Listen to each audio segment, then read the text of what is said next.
A ചേട്ടൻ അഥവാ വികസനം മുടക്കി MLA ചേട്ടൻ. ഇനി പറയാൻ പോകുന്നത് മുൻ MLA ചേട്ടന്റെ വികസനം മുടക്കി കഥകളാണ്. പണ്ട് അത്ര പണ്ടല്ല, 1995-2000 കാലഘട്ടം. ആധുനിക രീതിയിൽ പൊതുമാർക്കറ്റ് നിർമ്മിക്കാൻ അന്നത്തെ LDF ഭരണസമിതി തീരുമാനിച്ചു. എന്നാൽ മുൻ MLA വിജിലൻസിൽ പരാതി കൊടുത്തു, അതങ്ങ് പോയി. പക്ഷെ FIR പോലും എടുത്തില്ല. മുൻ MLA ചേട്ടൻ വീണ്ടും വന്നു. എന്തിന്? അതന്നെ, വികസനം മുടക്കാൻ. ലൈഫ് പദ്ധതിയുടെ ഭാഗമായി 140 കുടുംബങ്ങൾക്കുള്ള വീടാണ് ഇപ്രാവശ്യം മുൻ MLA ചേട്ടൻ മുടക്കിയത്.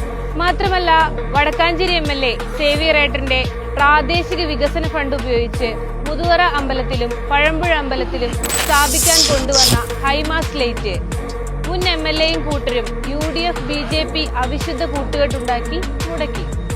എന്നാൽ ഇത് നാട്ടുകാരറിഞ്ഞു. സംഗതി പാളി എന്ന് മനസ്സിലാക്കിയ മുൻ